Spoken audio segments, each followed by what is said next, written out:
Hello everyone and welcome to Communication Connection. I'm Terry Likes. We're so glad you are joining us for this edition. It has been frequent in the news, all of the talk about health communication, the health of the U.S. citizens, and trying to explain all of the scientific data that is out there. And fortunately, in this particular program, we are certainly happy to have Dr. Holli Seitz joining us. She's an assistant professor in the Department of Communication, and these are two of her areas of expertise, health and science communication. Holli, thank you so much for joining us for this program. Thanks for having me. Great to be with you this morning. You have one of the unique distinctions of the thousands of people who graduated from the university over the years. You were a student, which therefore, since you graduated, you're a member of the Alumni Association, and now you've come back to teach. It has to be unique in that you're able to walk the same hallways for when you were here many years ago as an undergraduate. Absolutely. I was thrilled to come back to Mississippi State as a faculty member, having been a student there. And I actually think that my background makes me a more effective teacher because I'm able to really connect with our students. I can actually say I sat in those seats. I remember what it was like to take this course, and this is how I'm going to connect my experience to be a better teacher for you. Well, you are an excellent teacher, and I've personally seen you teach, and I get to read the student evaluations, and they rave about you, so we know about that. But tell us a little bit about your background. What brought you to Starkville in the first place? Well, I grew up in Alabama, and I was really drawn to Mississippi State because of the strong academic programs, the great scholarship support, which I really needed because I was a first-generation college student, and the feeling that I got on campus. I remember coming on campus for the first time on a game day, meeting people in what's now the Honors College, and I felt like I could really find community here and find a home away from home.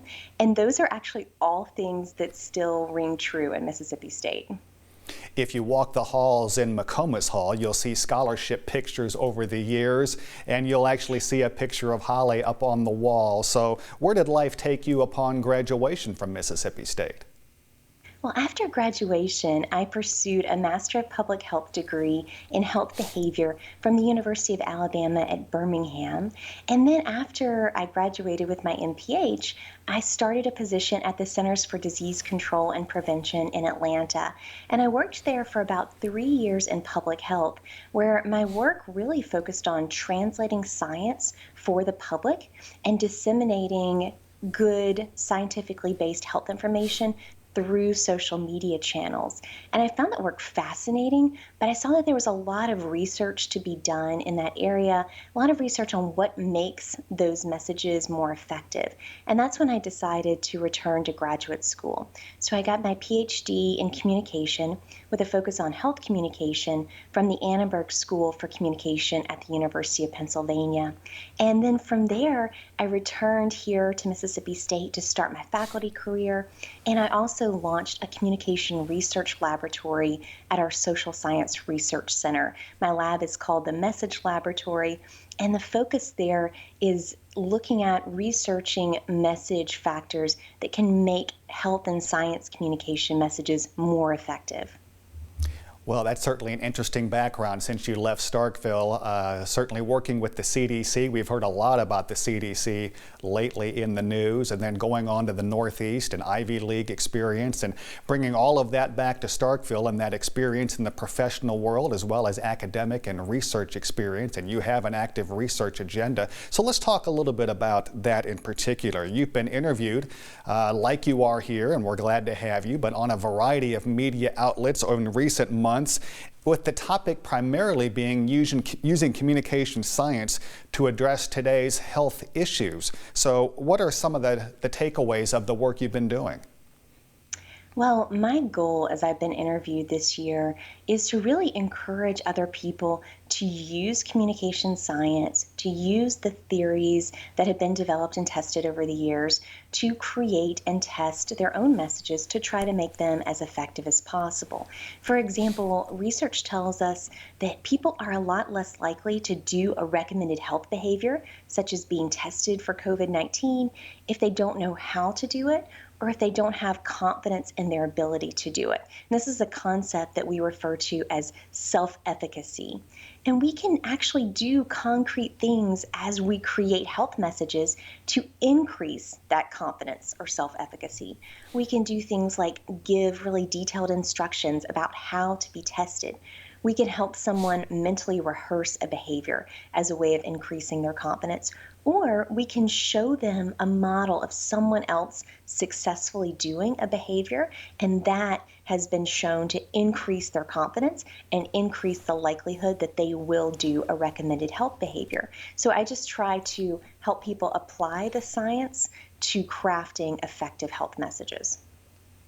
And you and I were fortunate to be part of the first Bulldog Bites podcast here on campus, part of the Alumni Association, talking about similar topics.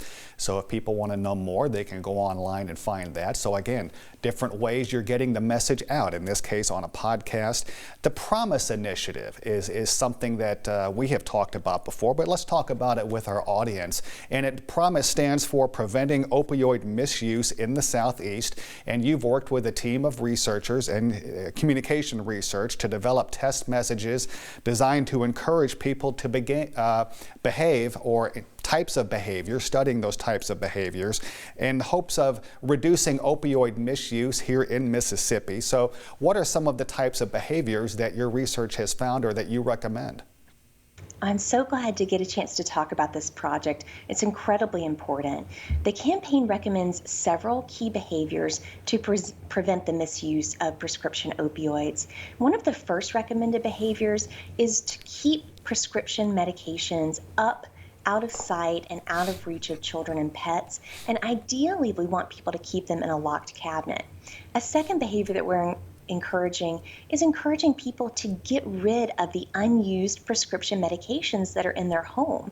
And you can utilize medicine take-back events, or better yet, you can find a medicine take-back box in some law enforcement agencies or some chain pharmacies near you, such as Walgreens or CVS.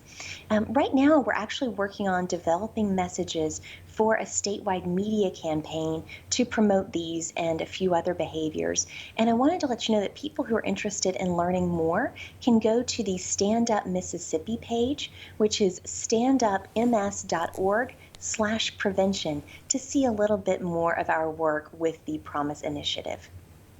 Holly, I've got a two-part question for you, and that is how do or why do messages go viral? And then how does that shape our behavior?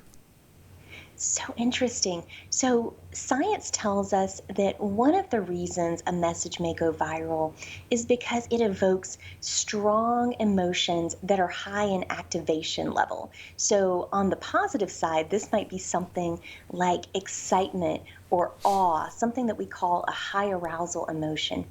On the negative side, it might be something like anger, but the emotion that evokes has to be high in energy, something that increases your energy because that increases your motivation to share it. There's a wonderful researcher named Dr. Jonah Berger who is at the Wharton School at the University of Pennsylvania, and he's actually written an entire book that brings together some of the science. The book is called Contagious, and I really enjoy it and recommend it.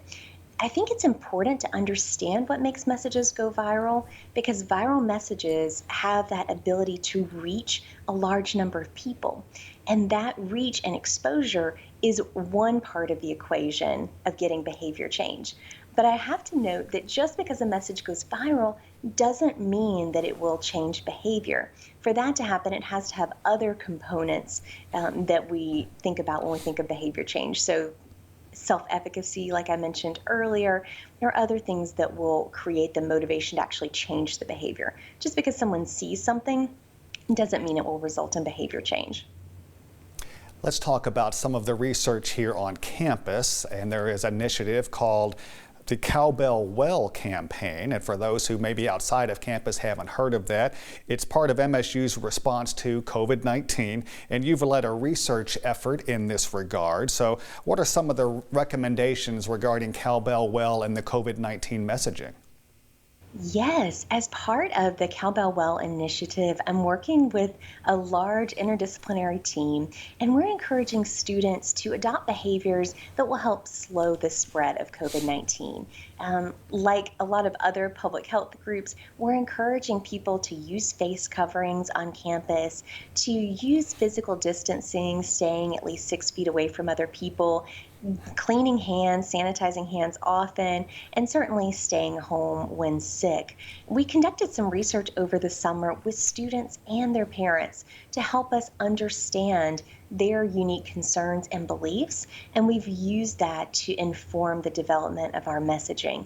For anyone who's designing health communication messages, I encourage you to spend time planning and researching so that you have a clear behavioral goal. You always want to know exactly what you're trying to encourage someone to do.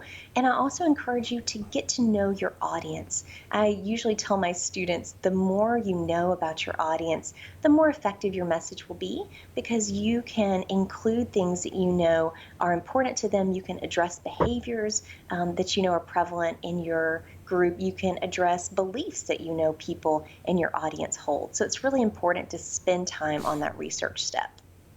Dr. Holli Seitz is our guest. She's a health and science communication expert. So, Holli, we know that some messages on social media part of misinformation. Some people have even had misinformation campaigns. So you've done research in this area.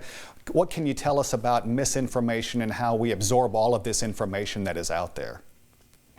It's so unfortunate right now that misinformation is so prevalent, especially in social media. One of the particularly unfortunate things about misinformation is that the science tells us that once someone has been exposed to misinformation, some harm has already been done. We know that even a single exposure to an incorrect belief can have lingering effects on others. I've done some research in this area with a former student who is now a PhD student in neuroscience at Northwestern. And in that experiment, we were trying to use corrective messages in social media to correct misinformation about neuroscience. So some people hold incorrect beliefs about neuroscience, and we were trying to correct that. And we found that a corrective message issued immediately after an article posted in a social media platform like Facebook will help correct the misbelief to an extent.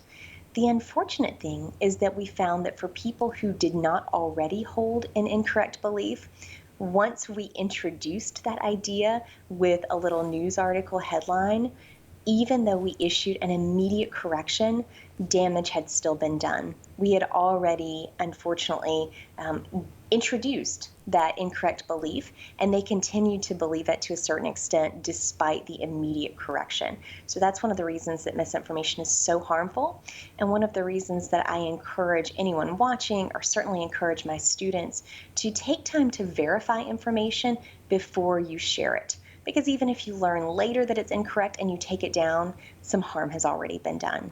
Holli, thank you so much for all of this great information. Unfortunately, we are out of time, but we really appreciate you joining us.